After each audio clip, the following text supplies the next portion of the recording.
Hi, I'm Derek, business systems coach for contractors. I'm gonna be sharing with you the best way to invoice construction clients so that you can get paid faster, get paid more, save on transaction fees, and just set up proper system to make it easy.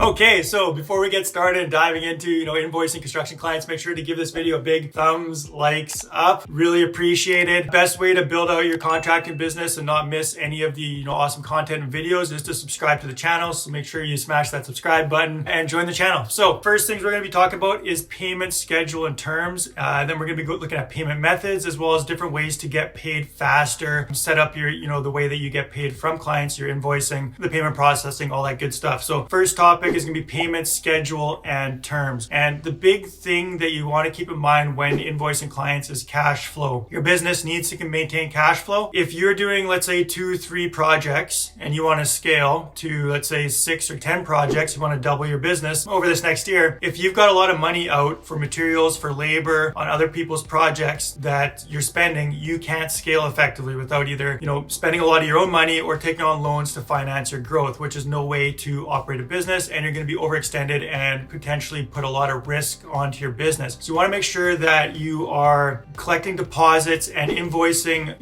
in short terms. So 1 week, 2 weeks, even collecting, large portions if it's small projects to make sure that you are protected essentially. You want to set up a client's expectations as well. So whatever your payment terms and, the way that you invoice, you want to make sure that you're communicating that upfront to the client so that the client knows what to expect, right? If they're like, I'm going to make a 20-30% deposit and then they expect that they're going to pay maybe 50% of the project once you're at 30 quarters of the project done or almost near the end, well, there's going to be some conflict there. So make sure you're communicating with your client as to what the expectation is as far as them paying you and paying invoices. Generally for residential construction, I would say you want to be expecting like 1 to 3 days as terms for a client paying you after invoicing. If you are doing commercial projects or much larger residential projects and working with general contractors or property developers, investors, they'll probably set the terms and they'll probably put the terms in their favor more, which could be 30, 60, 90 days terms. So you want to make sure that you know about that up front and that you're prepared for it with a large enough deposit and enough cash in the bank to be able to financially manage that type of outflow of cash that you're going to be putting into the project. Final payments, you want to make sure that you are doing a final payment on substantial completion. So if you're saying like, oh, we'll invoice you when everything is 100% complete, well,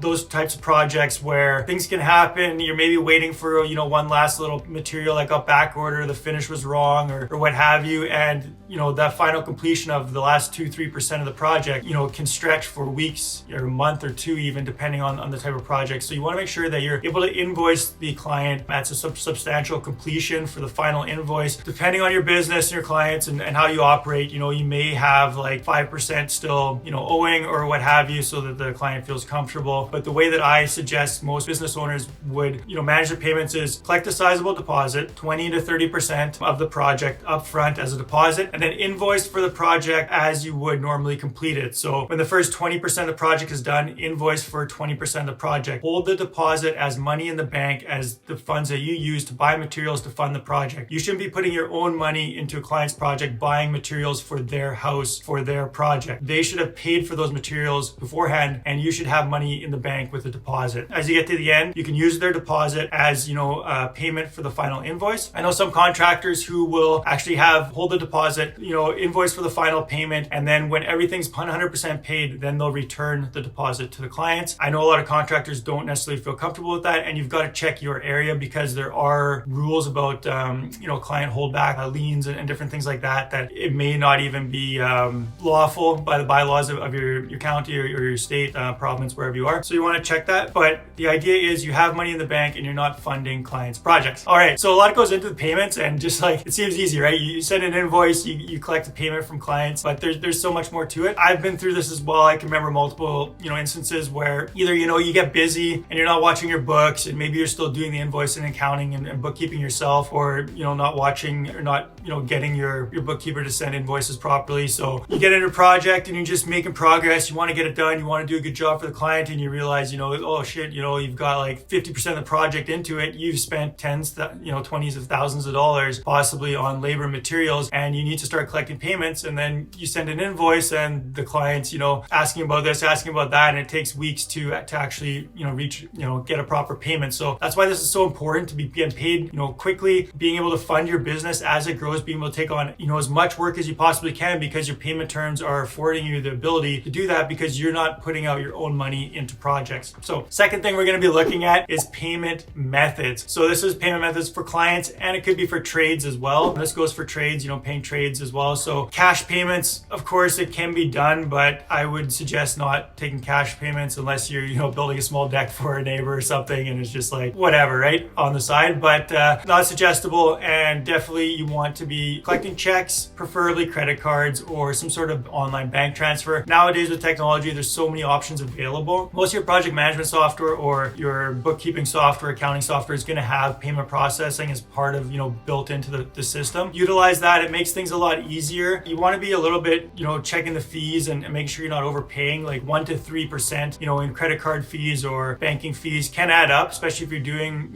hundreds of thousands, millions of dollars of business in a year. You could be spending tens of thousands of dollars on unnecessary payment fees when you could be switching to a different, payment processor or a different software. And of course, you want to make sure they're easily trackable. You want to be tracking invoices and payments, know exactly what payment is for on a project, with your cost codes and setting that all up. And that's a whole nother thing in and of itself. If you want help with like setting this system up, contact me, drop a comment. I do read the comments if you got questions, or check out the links in the description below. Contact me and I help clients set this systems up in your business. But essentially you want a cost code structure and an itemized budgeting coding from the start so that when you go to invoicing, everything transfers through your system, keeps it very easy, and you can track everything. So that's payment methods and tracking. Moving on to number 3. Are you still with me here? Get this set up. It's like a one and done kind of thing, right? Like, yeah, you can make improvements, may change over time, but systems like this are so essential in your business. You get the system right, you're going to be saving money. It's going to make client experience so much better. It's going to make your experience so much better. It's going to put more cash in your pocket, keep the cash flow flowing. And once you set up the system, you can build and scale it, right? Like it doesn't matter if you're doing $100,000 a year, you have the system in place for invoicing, or if you've got $10 million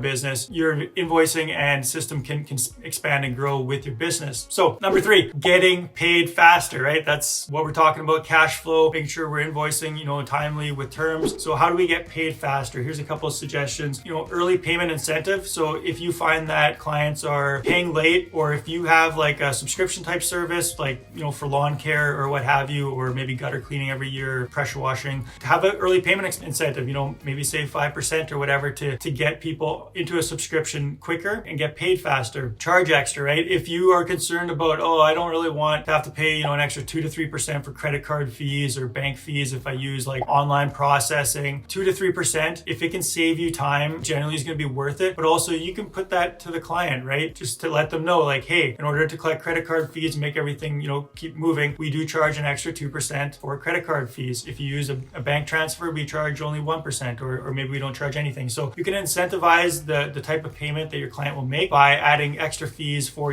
credit card. Because some people, they want to pay by credit card. It's easy for them. They get the points, travel points, or, money back or whatever. So it's not a big deal, right? Other people is like, I want to save that 2%. So maybe they do a bank transfer or send you a check. So give them the option. So for change orders is another way to get paid faster. Change orders, like, especially if it's only, $1,000, a couple $1,000, ask for it up front. Tell them like, here's a change order, want it signed, like, we found, whatever, rot inside your walls. It's going to take an extra, $2,000 to clean it out and get it abated. Here's a change order, please sign it, and we'll invoice for the full payment up front. So this is a good way to get, again, payment. You don't want to be putting your money into a project, especially for change orders, and later there's discrepancies, or even if they've signed something, later when it comes down to brass tacks, they may still have concerns, or maybe they've just signed a paper but not really thought like, I'm gonna negotiate later or something on the final payment. So get payment for change orders up front, and make sure that you're getting paid, right? Automated reminders. Again, most software is going to have this for invoicing. Send an invoice, make sure there's automated reminders going out after maybe 3 days, 5 days, 1 week and 14 days, to make sure that if they haven't paid, they're getting those automatic reminders, to give them a little nudge. Maybe they're busy, maybe they're on vacation, what have you. Make sure that you don't have to keep following up with them, and at least that there's touch points happening to remind them to pay you. Offer financing. So this is another great one to increase cash flow. If people are struggling with finances, or they're not sure if they can start the project, offer a financing solution. There's lots of lenders out there that do cater to the home services industry, renovations, home builds, all that kind of stuff. So offer financing options. Maybe people, can't shell out 10, 30, 40 grand right now to do a renovation project, but they can definitely make, monthly payments of $500 for the next couple of years or what have you. So offer financing and invoice sooner. So if you are waiting too long to invoice, make sure that you are invoicing sooner. So when you are reaching milestones in the project, or if you've set it up that you're going to invoice every week for a certain amount or every 2 weeks, make sure you're invoicing often and early to make sure that you're getting paid what you should, right? So hope this has helped you. Make sure to check out the description below. I've got a link in there how to build a business that works without you. So how to start systematizing your business, get systems like this set up, how to be thinking about it, how to claw back some of your time, increase your bottom line, protect it, add profit in the bank, and just create a smooth running business. So make sure you check out the links in the description below. Here's the best with invoicing your clients and getting paid when you should.